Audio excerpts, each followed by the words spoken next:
Don't we all remember all the days of greatness we witnessed when Vettel was at Red Bull? His 4 Drivers' Championships in a row, the record for the most consecutive wins, which is still unbeaten to this day, and the dominance we could find in almost every race. Back then, we had a young German prospect, much different to the long-haired friendly Vettel we're used to seeing nowadays. A driver who made us all love this sport once again since that amazing win with Toro Rosso in 2008. With 38 wins for the main Red Bull team, it's no wonder that he probably loves the team more than Ferrari or Toro Rosso, as the challenges those years gave him are to this day incredible to remember. But we all know how it ended. He left in 2015 for Ferrari after a terrible winless season with the Austrian team, but didn't end up having a better team, where he struggled for points in most cases and couldn't win a single championship despite his greatest efforts. But now that he's retired from the sport and has nothing to do, could this be the beginning of an adventure for still young Sebastian Vettel? Well, that's exactly what we're going to cover in this video. Make sure to stick with us until the end, as things are already more realistic than they may seem. So, let's begin right away. So we all know about Vettel's retirement. Lucky for us, he's just getting out of the grid and not out of the paddock. He is in fact on track to get a management role for a Formula 1 team. And what better team than Red Bull could he be a part of? But let's go with order. First of all, why do we know this? After all, when he finished his last race in Abu Dhabi, he didn't say much about his future in F1. Well, many sources say that he's already started talking with Helmut Marko, who is one of the most important amongst the management team, about getting back into the Red Bull F1 team. Apparently, the two, along with Christian Horner, Red Bull's current team principal, started a conversation about Max Verstappen's career. Then it all went off track and they started talking about this new role. But let's not move too quickly. In fact, it is still unclear whether or not Sebastian wants to actually continue working for the sport, as his future is still undecided. But this could be a real possibility in his future. Him and the Milton Keynes team have always been in contact, even after he left for Ferrari in 2015. So that means he's already familiar with most members and engineers present in the paddock and in the factory. They probably haven't changed a lot over the course of these years, as Christian Horner has remained Red Bull's team principal since Seb left, meaning no big changes in the management of the teams have been made. Furthermore, Vettel and Horner have a really good friendship between them. They even had a dinner with the entire team after the Abu Dhabi Grand Prix, remembering all the good days and wins spent together. And during this time, the German said that he would have liked such a position, since Helmut Marko at the time of making this video is 80 years old, so he will probably retire from the sport in a couple of years, leaving a spot open at Red Bull for a new entry. But Vettel probably has other plans. It didn't make sense for him, in fact, to leave the championship at such a young age, only 35, in favour of getting such a political role. He made more money as a racing driver, he had more fun as a racing driver, and surely his influence was bigger as a racing driver, where sponsor logos and ideas are easier to distribute to the general public. For example, just wearing a t-shirt to the paddock that says some kind of activist sentence means millions of people are going to see it and look it up online, searching for what they can do to help. We all know Seb has become an activist over the last few years, and this was the main way he got to share his ideas with the public.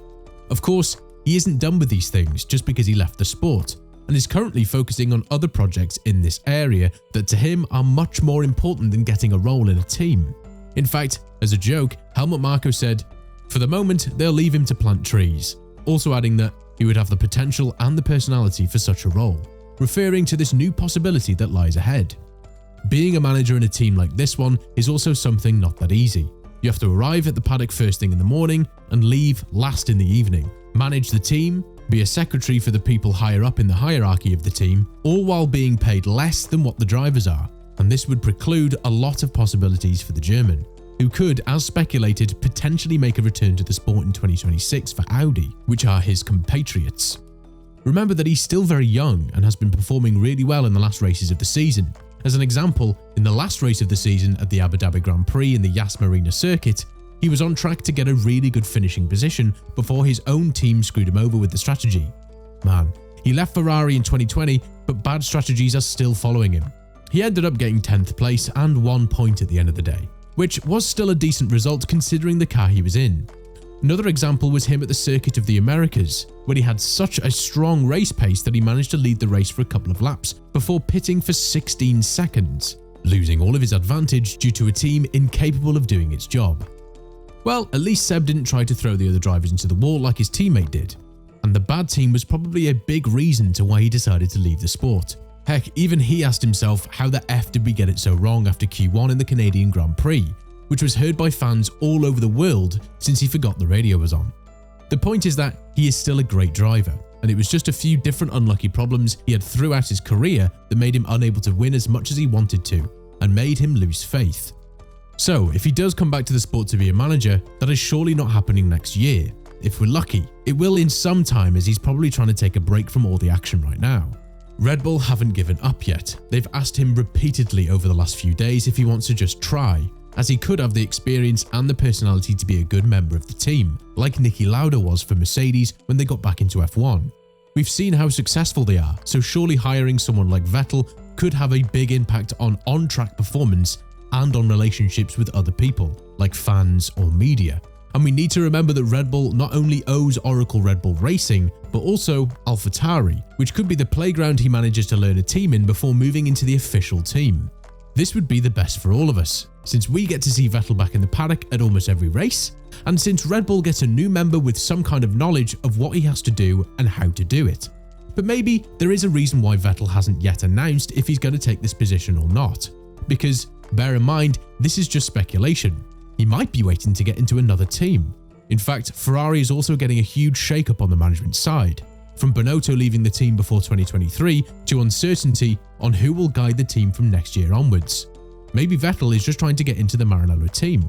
He hasn't won any championships with them, but they have had a good 5 years together, and the brand's prestige over a drinks company will probably be something that will influence him in the choice, if there will be one. But one thing among all of this is sure, we don't want to lose a character like Seb, and if it means giving him a team to manage, us fans want it done as soon as possible. So, what do you think? What, in your opinion, could be the team he could come back with? Does he deserve a place inside the management of a team? Let us know with a comment below, and don't forget to subscribe, because at 10,000 subscribers, we're going to help Sebastian Vettel to regain his lost confidence so that he will come back onto the F1 grid. No, not really, but you should subscribe anyway.